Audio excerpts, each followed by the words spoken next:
Faster than a speeding bullet. More powerful than a locomotive. Able to leap tall buildings at a single bound.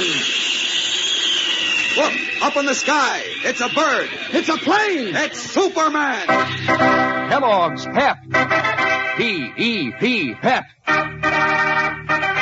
Kellogg's Pep, the Sunshine Cereal, presents The Adventures of Superman.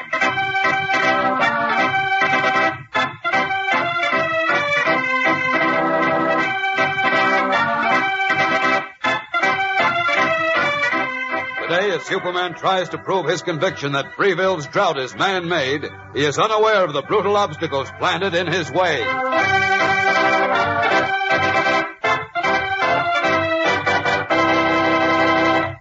Hello there, gang. This is your pal Dan McCullough. You know, there's one thing that I'm sure about, and that's that both fellas and girls hate to miss out on anything exciting. That's why all the gang's getting such a kick out of collecting those nifty comic buttons in that new series from packages of Kellogg's Pep.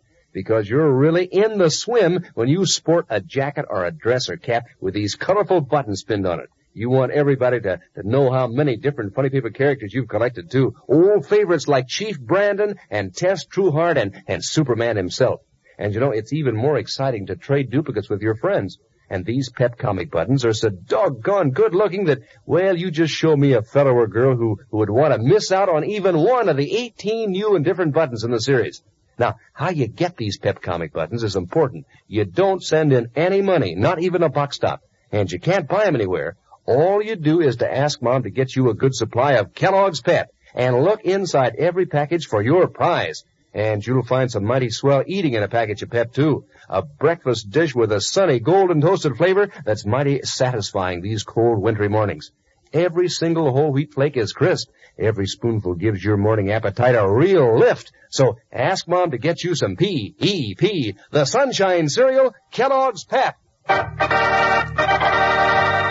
Now, the Adventures of Superman. When Lois Lane, reporter for the Metropolis Daily Planet, heard Uncle Ed Clayton, ex-governor and now a candidate for the Senate, make a vicious, un-American speech against the war veterans who had taken homesteads in his county, she thought she had solved the mystery of Freeville. But Clark Kent, who, as we know, is Superman, said she was not entirely right and declared that the recent attacks on Lois, a young war veteran named Jerry Barton, and on old Abner Sykes, the local telegrapher, were somehow tied up with the prolonged dry spell in the community. As we continue now, Kent is querying Lois and Jerry Barton about their recent experience with the demagogue Ed Clayton. Listen. Now, let me get this straight, Lois. You say that in his speech at that secret rally, Uncle Ed said his prayers were responsible for the drought? That's right, Clark. He said heaven wouldn't let any rain fall until the veterans' crops were ruined and they were forced to leave the state. Did you ever hear such nonsense? And blasphemy. That's blasphemy, all right, but I think it's a tip-off to what is probably the most amazing plot in history. A plot? What do you mean, Mr. Kent? Well, it's just a foggy notion at the moment, Jerry. It'll sound wild and incredible, but... Will you please tell us what you're driving at, Clark? Oh, wait a minute, Lord. Let's go over this one step at a time. You came to Freeville to cover a simple human interest story on the drought, didn't you? Well, yes, of course. When you tried to talk to the natives, they looked frightened and walked away without answering, right? Well, yes, but that's because practically everyone around Freeville works for Uncle Ed Clayton, or has other reasons to be afraid of him.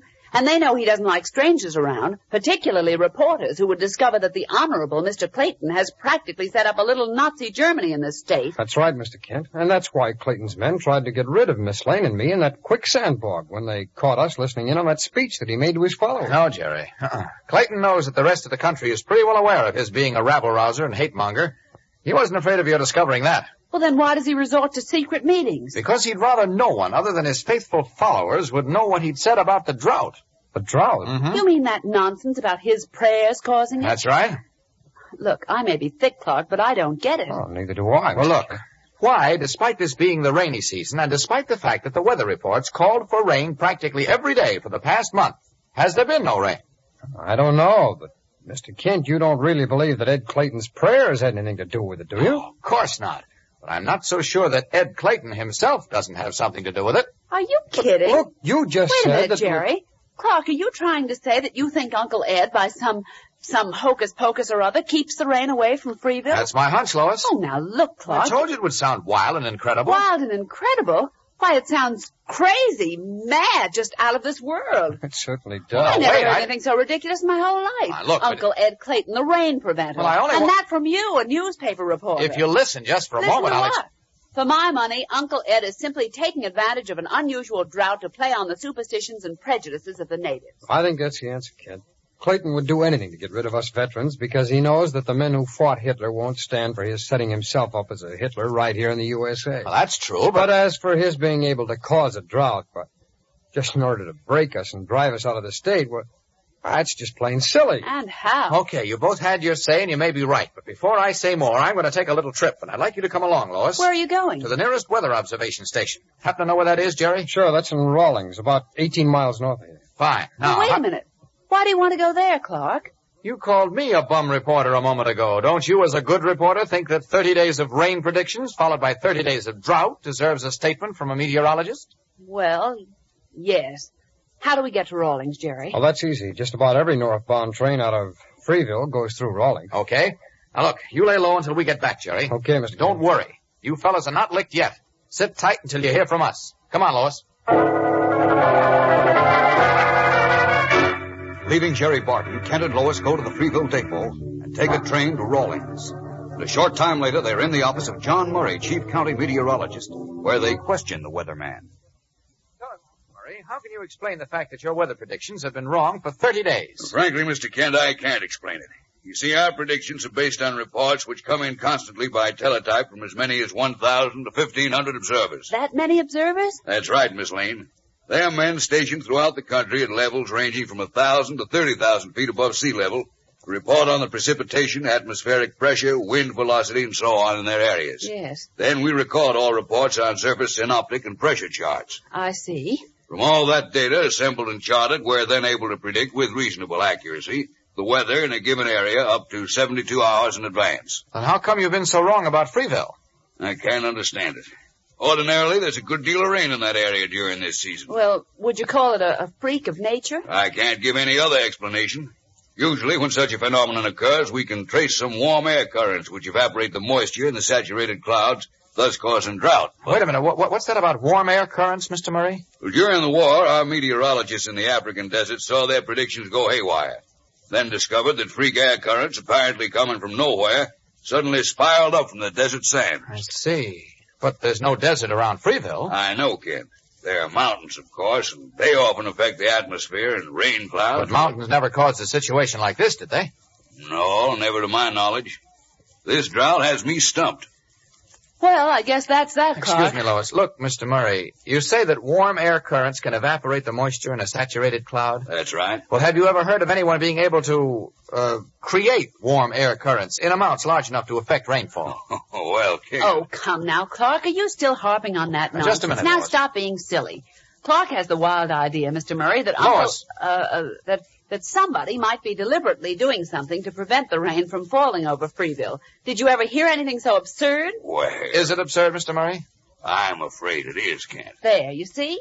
Of course, there are a lot of experiments being conducted. I won't say that in time precipitation won't be able to be controlled over a given area, but But you don't think anyone's discovered a way of doing that yet? I'm afraid not.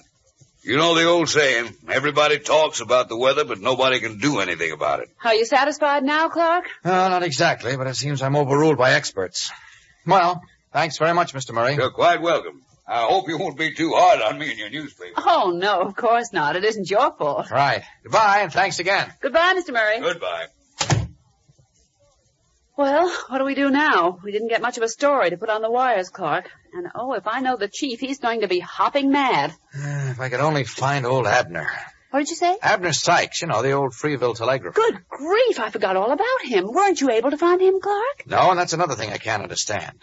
He just seems to have disappeared. Now, come on, let's get out of here. Well, that proves my theory, then.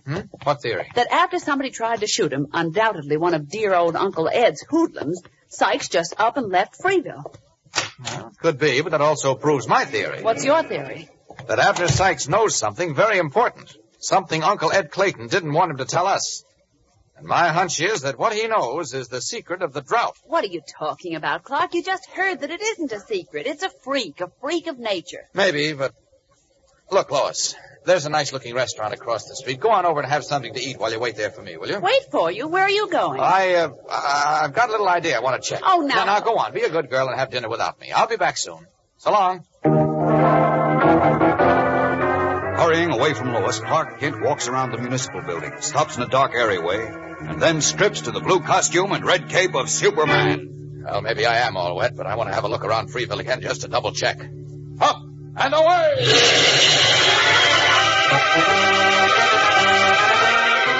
Leaping up into the twilight sky, Superman rockets away to the Freeville area of village, farms, and spreading woodland, where, for several minutes, he moves slowly through the air, searching the terrain below him. Then he streaks away to the looming mountains, swooping and coasting above them, his keen eyes continuously probing. Finally, as the evening closes in, he shakes his head ruefully. Well, looks as if Lois, Jerry Barton, and Mr. Murray were right and I was wrong, because there's nothing the least bit suspicious around here. This drought must be a natural one, freak of nature, so that's that. Wait a minute. What's that far over there in the woods? It looks like... Yes, it is. Away! Hauling on every ounce of speed in his muscles, Superman rockets away toward the distant woods, where something has excited his interest. What has he seen? We'll be back in a moment to find out, so stand by.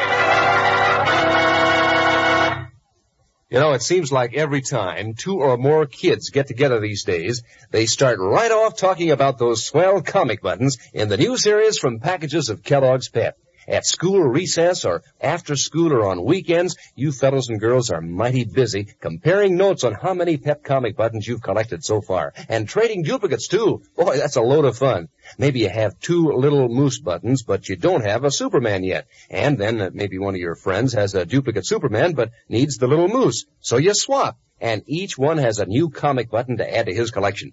And you know the best part is, your fun keeps right on. Sure, because there are 18 different buttons in this new series. So how's about asking Mom to get you some more Kellogg's Pep? You don't send in any money for these swell prizes, not even a box top. And you can't buy them anywhere. But you get a comic button every time you open a new package of Kellogg's Pep.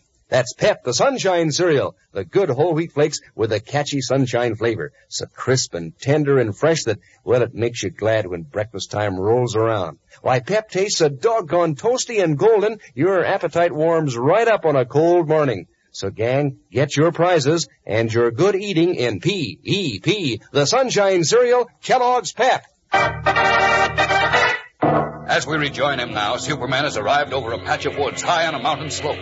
Looking down, he observes a mass of flames whose flickering brightness had drawn his attention from far away. There's a cabin on fire. Uh-oh, a man inside the cabin, unconscious. Down to him. Down! There he is. Now, let's... Great Scott! It's the Freeville telegrapher.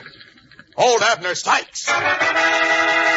For a startled moment, Superman stares at the unconscious old man for whom he had searched in vain. The one person he is certain can solve the riddle which has so far stumped him. The relation between the Drought and Uncle Ed Clayton, the man of hate. Then a split second later, Superman streaks upward from the blazing cabin with Abner Sykes in his arms. Will the telegrapher live and be able to reveal what he knows about the mystery of the Freeville Drought? We'll know more tomorrow, gang, so don't miss the next thrilling episode in this exciting story of mystery and intrigue. Be sure to tune in again tomorrow. Same time, same station. Remember, for breakfast, it's Kellogg's Pep. Superman is brought to you at the same time Monday through Friday. Say, gang, breakfast is a picnic all year round when there's Kellogg's variety on the table. That's the white, green, and red Kellogg package with 10 individual packages. Each one a serve-yourself portion of one of your favorite Kellogg cereals. Different Kellogg cereals to choose from, and whatever you pick, you know it'll be crisp and fresh and good because it's Kellogg's. One day you'll want Kellogg's Pep, the next Rice Krispies, and then Corn Flakes, and so on down the line. So ask Mom to get Kellogg's variety. And be sure to be with us tomorrow for the thrilling adventures of Superman. This is the Mutual Broadcasting System.